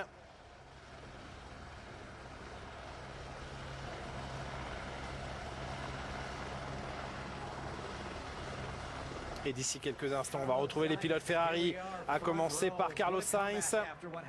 Quel retour aux avant-postes après ce que vous êtes arrivé hier. Parlez-nous de cette séance et de l'équipe avec ce très beau travail réalisé. Premièrement, c'est un magnifique travail réalisé par toute l'équipe. On a dominé cette séance de qualification et après une difficile journée hier, on est de retour. Et c'est incroyable d'être aux 2 premières places ici. Bien sûr, j'aurais aimé être en pole parce que ça aurait voulu dire que je serais parti 11e au lieu de 12e. C'est le maximum qu'on pouvait faire aujourd'hui. Bien sûr, je suis toujours très déçu de ce qui s'est passé hier. Je suis sur un très mauvais sentiment, mais j'essaie de ne pas trop le montrer. Votre pénalité va vous faire reculer, bien sûr. Mais que pensez-vous pouvoir réaliser demain ici ? On verra bien sûr comment déjà se passe le départ et puis comment le graining influencera ou non notre course. Je pense qu'en termes de rythme, on a clairement montré qu'on avait, on l'avait, il est présent, on pourra se battre pour la victoire, j'espère. Je vais être dans un état d'esprit de remonter et de pouvoir me battre avec ceux de devant, mais je sais que ce sera compliqué. Je pense que ça va être intéressant bien sûr pour tout le monde d'observer votre remontée demain. Et pour la 5e fois cette saison, pour la 23e fois de votre carrière, une pole position pour vous, Charles Leclerc. Bien sûr, je suis heureux. Pour la première à Las Vegas, c'est un événement incroyable et partir en pole demain ici, c'est génial. Mais un peu déçu tout de même de mon tour en Q3. Je n'ai pas fait un travail suffisamment bon, mais ça a été suffisant pour la pole. C'est ce qu'il nous fallait. Et on va se concentrer totalement sur demain maintenant. C'est globalement là où il nous manque de la performance le dimanche. Mais on va essayer de tout mettre bout à bout pour gagner ici. On a vu que l'écart avait évolué entre Q2 et Q3. Sur ce que vous avez appelé un mauvais tour en Q3, je crois effectivement que mon meilleur tour a été en Q2. Et je pensais que le meilleur tour se ferait en Q3 avec l'évolution de piste. Mais encore une fois, c'est ainsi. Et puis on a la pole, donc je ne vais pas me plaindre. J'espère que l'atmosphère ici à Las Vegas vous plaît. Oui, j'adore être ici. Je suis déjà venu ici par le passé une fois. C'était pour faire la fête, donc c'était clairement différent de ce que l'on vient faire ici ce week-end. Mais j'espère qu'on a travaillé suffisamment bien pour pouvoir espérer gagner demain. Et on célébrera si on a une victoire demain. Mais il y a tellement de gens en ville pour la F1, pour le sport que j'aime. Et ça fait du bien de voir tout ce qui a été mis en place pour monter cet événement. Et j'espère que ce sera un événement plein de réussite demain. Merci à tous, merci. Merci beaucoup Julien. Et bien en même temps, on a retrouvé un patron heureux. Je me trompe pas en disant ça, Frédéric? Oui, non, on apprécie le moment de faire 1 et 2 en qualif. C'est un moment appréciable pour l'équipe, pour le travail qui a été fourni. Jusque-là, on n'a pas eu un week-end facile. J'espère que ça va bien tourner et que demain, on va confirmer. En tout cas, c'est une bonne qualification, évidemment. La performance en qualification, on sait que vous l'avez. Ça marche sur les dernières courses, plus précisément encore. C'est la course ou il faut concrétiser? C'est ce que dit votre pilote? Oui, mais je pense que là, depuis le début du week-end, même sur les longs runs, on a affiché un un bon rythme, une bonne constance. Alors après, c'est sûr que la course est autre chose ici. Ça va être compliqué, la course va être longue, mais bon, je préfère partir devant que derrière. On est d'accord, Franck. 1 et 12 demain, ça va partir un petit peu loin pour Carlos. Il ne pourra pas travailler avec son pilote Charles Leclerc pour essayer d'aller chercher la victoire. Qu'est-ce que tu espères pour la course? Que ça remonte sur le podium avec les deux voitures? Que tu gagnes? Que c'est quoi? On est à Vegas, on peut se lâcher. Hein. Ouais, alors c'est bien parce qu'on couvre un peu les deux Mercedes. Je pense qu'on va partir devant Hamilton quand même, donc c'est plutôt bien pour nous, pour le championnat. Bon, après la course, je pense vraiment que ça va être long, qu'il risque d'y avoir ces petits quarts, qu'il faudra être opportuniste et que c'est pas uniquement la place sur la grille. Mais pour Carlos, partant du milieu, c'est forcément plus compliqué. On est plus exposé dans le premier tour, mais je pense qu'il a eu un vrai bon rythme ce matin quand on a fait un long run très consistant. Et c'est plutôt de bonne augure pour demain. Ça fait plaisir de voir Ferrari confiant comme ça fait plaisir. Ça adoucit un peu l'amertume d'hier? Non, pas du tout. Alors non, j'étais sûr que vous alliez dire ça. C'est passé, ça va pas changer. On passe à un bon moment là, pourquoi? J'en étais sûr. Merci beaucoup Frédéric et bravo encore. Hâte de voir ça demain en course, bien sûr. Les premières réactions, on a envie de les entendre, c'est celle des pilotes alpines, notamment celle de Pierre Gasly avec vous, Laurent. Pierre, un grand sourire parce que ça paraît inattendu par rapport à vos pronostics en arrivant ici. Vous êtes 5e chrono de la qualif, 4e sur la grille de main avec la pénalité de Sainz. Comment vous l'expliquez? Il n'y a aucune explication. Honnêtement, c'est arrivé nulle part. On pensait que ça serait le circuit le plus compliqué de la saison. Et au final, voilà, ça a été on a essayé pas mal de choses pendant les essais libres. En qualif, on est revenu sur un setup traditionnel et la voiture a bien fonctionné. Après, j'ai réussi à vraiment aller avec la limite. Et c'est vrai que je suis vraiment très très content. Je fais des excellents tours et je pense que même on en a discuté avant la qualif, on savait que ça serait compliqué d'aller en Q2 et au final on se retrouve sur la deuxième ligne pour demain, donc c'est assez incroyable. Elle est assez étonnante aussi cette grille parce que derrière vous, vous aurez les Williams, il y a également la Alfa Romeo de Bottas, il y a Magnussen avec la Haas, Perez et Hamilton sont plus loin, donc très difficile de se projeter sur demain. Est-ce que vous avez quand même une petite idée de ce que ça peut donner? Honnêtement aucune, parce que les prédictions étaient clairement... était clairement moins bonne que celle-là. Donc non, je pense que demain, il va falloir aller, il va falloir attaquer et essayer d'aller chercher un très bon résultat. En soi, avec la performance qu'on a montrée aujourd'hui, il y a le potentiel. Donc non, vraiment très satisfait. Je pense que tout le monde est surpris dans l'équipe, mais voilà, faut rester concentré et j'espère aller pouvoir chercher un gros résultat demain. Merci, à demain. Merci. Il y a du sourire, il y a de la surprise et ça fait du bien parce qu'effectivement on ne les attendait pas là. Alors les performances sont contrastées puisqu'on rappelle que Esteban Ocon est 17e, enfin 16e sur la grille, mais belle surprise. Ah oui, très belle surprise pour Pierre Gasly, c'est génial pour Alpine. La seule problématique c'est que vraiment on ne sait absolument pas pourquoi ils sont là. Même Pierre le dit, on ne s'attendait pas du tout à être là. Mais non, il a un objectif, c'est demain mettre au sol, envoyer du charbon et puis essayer de nous chercher une très belle place au final. Parce qu'il y a un potentiel. Je ne sais pas ce qu'ils ont fait sur la voiture. On sait que les deux voitures sont complètement différentes au niveau des réglages, qu'on cherche des options et des idées pour l'année prochaine. Mais là, clairement, ils en trouvent peut-être quelque chose. Alors pour son équipier, je le disais il y a quelques instants, c'est une performance tout à fait contrastée par rapport à celle de Pierre Gasly puisqu'il n'est pas sorti de la première partie des qualifications. Esteban Ocon au micro de Laurent. Esteban, malheureusement, ça s'est terminé trop tôt pour vous. Quelles ont été les raisons de ce manque de performance? Pas de raison de manque de performance. Je pense que la performance, on l'avait. C'est ce qui est encore plus frustrant. Je pense que on est cette année toujours du mauvais côté de la chose. Que ce soit sur les incidents, que ce soit sur les manques de réussite sur les tours. Et ça arrive encore aujourd'hui. Le premier tour, on a du trafic sur la pire partie de la piste. Et le deuxième tour, on a vu ce qui s'est passé avec Max. Donc,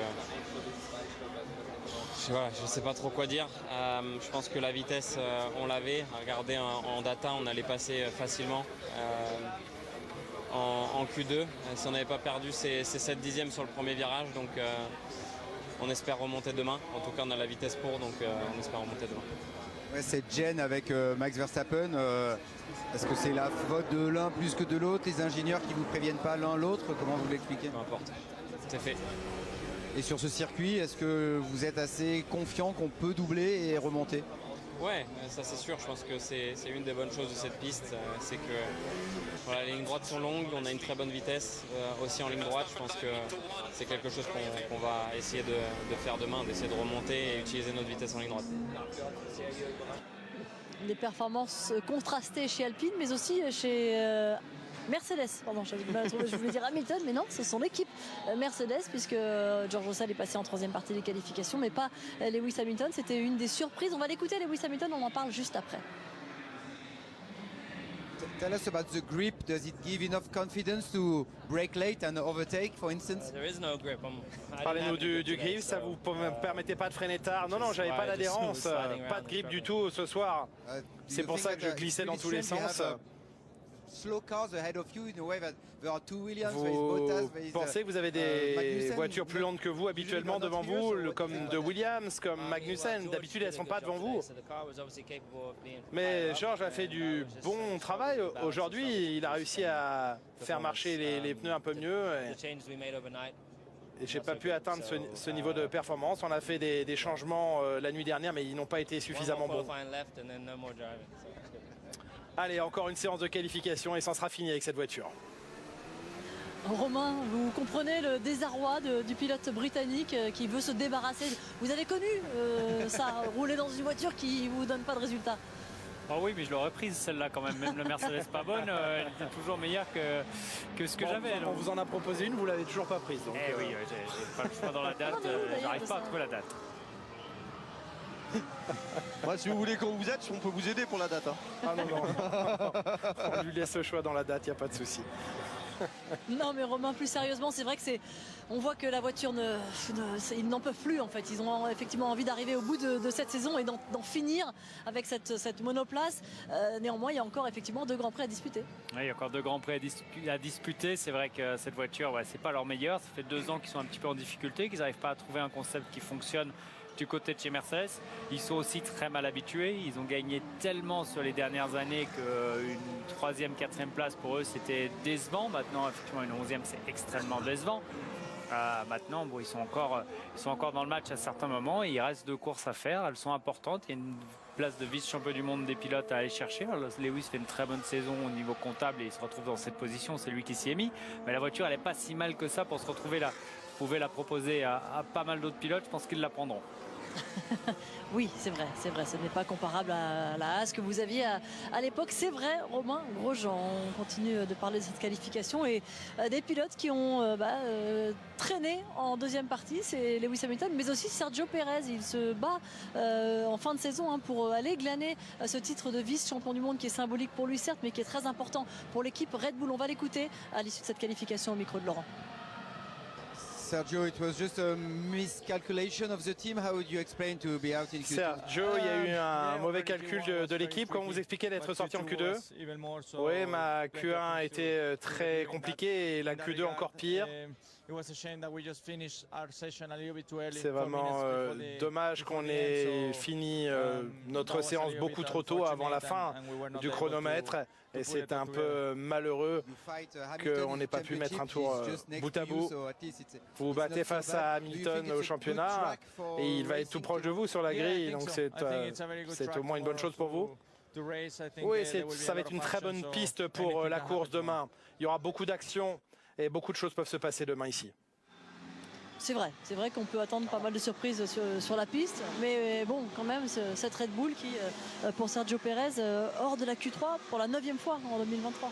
C'est vous qui faites les comptes, hein. Moi je sais pas, mais c'est vrai qu'en ce moment c'est pas terrible pour Sergio. Chaque course je compte. Ouais, je vous vois avec vos petits papiers là. C'est un petit peu difficile pour Sergio Pérez, il faut qu'il sorte la tête de l'eau, il essaye, il travaille, mais pour l'instant ça suffit pas, j'ai envie de dire. Il a la chance d'avoir Red Bull qui est très différent de ce que Red Bull est normalement avec ses autres pilotes. Pour l'instant ça tient, il reste chez Red Bull, il est plutôt aidé, choyé. Ça c'est à noter parce que c'est très très inhabituel pour Red Bull de faire ça. Il va y avoir un petit ou un gros chèque qui vient derrière, de sponsor personnel. Bon, écoutez, on verra ce qui se passe en course demain, en tout cas ici pour vous dans la matinée de dimanche et pour nous dans la soirée de samedi. Avant de se quitter, un petit mot sur la moto qui a lieu ce week-end. Ce sont les deux derniers rendez-vous comme en Formule 1, sauf que chez eux le titre n'est pas encore joué. Il se joue entre ces deux hommes, Pecco Bagnaia et Jorge Martin.